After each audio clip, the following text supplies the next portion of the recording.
चीन belt and road initiative के नाम पर अपने विस्तारवाद का जाल बिछा रहा है और छोटे देश उसका बड़ा शिकार हैं। अब नेपाल को लेकर भी ड्रैगन ने अपनी लालची नीयत दिखानी शुरू कर दी है। निवेश के नाम पर या नेपाल के विकास के नाम पर ड्रैगन ने वहां धीरे धीरे पैर पसारे। चीन की कई बातें विकास के नाम पर या इंफ्रास्ट्रक्चरल डेवलपमेंट के नाम पर नेपाल को अच्छी लगीं। इनमें प्रमुख है हिमालय के बीच से गुजरती काठमांडू केरंग रेलवे परियोजना। 72.25 किलोमीटर की लाइन पर $2.25 बिलियन खर्च आएगा। इसका मोटा फायदा सीधा चीनी कंपनियों को होगा। परियोजना के नियम और शर्तों में नेपाल कोई हस्तक्षेप नहीं कर सकता।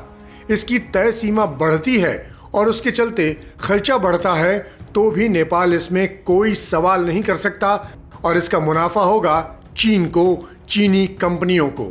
कच्चे माल से लेकर हर निर्माण कार्य तक सारा ठेका चीनी कंपनियों को ही दिया जाएगा। रेलवे से चलते हैं एविएशन सेक्टर की तरफ। चाइना ने 6 एयरप्लेन्स नेपाल को कथित सस्ती दरों पर दिए थे, लेकिन वो अब नेपाल के गले की फांस बन गए हैं और इन्हें ग्राउंड करना पड़ा, यानी उन प्लेन्स का अब कोई इस्तेमाल नहीं हो रहा। इसके बावजूद उनकी मेंटेनेंस कॉस्ट इतनी हाई है कि नेपाल परेशान है। न तो वो इन प्लेन्स को चला सकता है और न ही रख सकता है। कथित ग्रांट के बाद भी चीन को मोटा पैसा मिला था। बेल्ट एंड रोड इनिशिएटिव यानी BRI के लिए दिया गया लोन मोटे ब्याज पर और कम अवधि के लिए दिया गया है। इसके पीछे भी चीन की वही पुरानी चाल है, मोटा इंटरेस्ट रेट, और जब वो चुकाना मुश्किल हो जाए तो चीन उस देश के किसी हिस्से या परियोजना पर कब्जा कर लेता है। नेपाल भी श्रीलंका और पाकिस्तान की तरह या तो समझ नहीं पा रहा या उसकी आंखों पर कथित तौर पर विकास की पट्टी पड़ी है।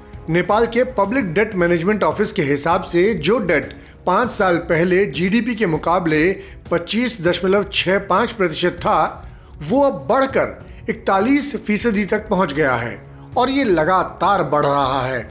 नेपाल की आर्थिक हालत और कूटनीतिक पेचीदगियों का फायदा उठाकर चीन नेपाल के घरेलू मसलों में भी घुस रहा है। कोविड में वैक्सीन डिप्लोमेसी के जरिए भी चीन नेपाल पर कर्जा बढ़ाने में लगा रहा।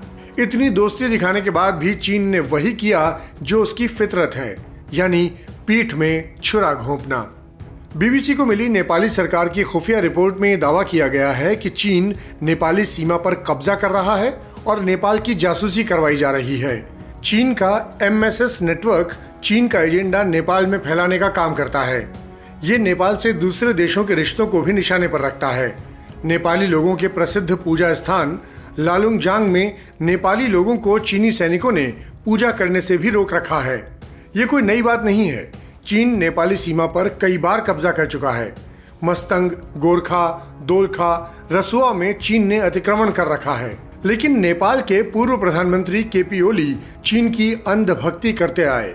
लिहाजा कभी चीन की घुसपैठ को लेकर कोई सरकारी रिपोर्ट सामने नहीं लाई गई, लेकिन अब ये पुख्ता सबूत नेपाल सरकार के हाथ लगे हैं, जिसमें पता चला है कि चीन नेपाल के हमला डिस्ट्रिक्ट के लिमी में कई बिल्डिंग्स बना चुका है।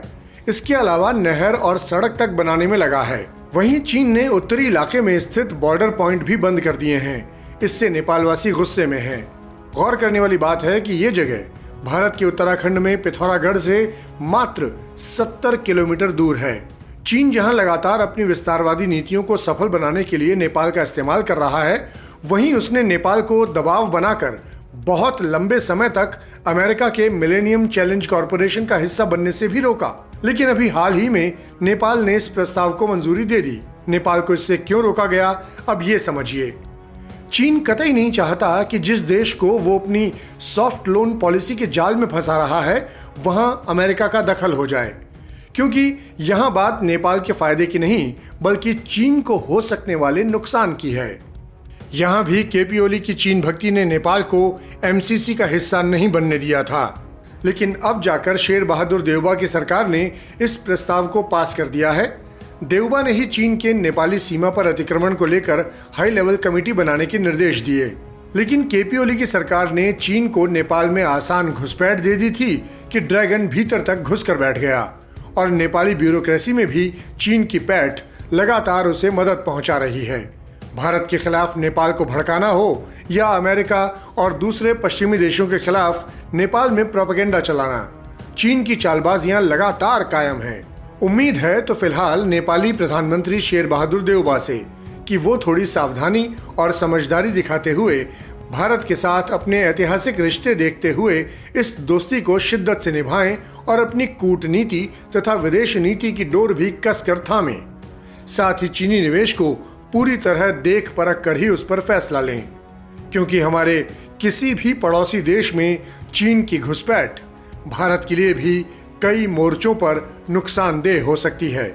ऐसे ही और वीडियोस के लिए सब्सक्राइब करें हमारा YouTube चैनल आज तक।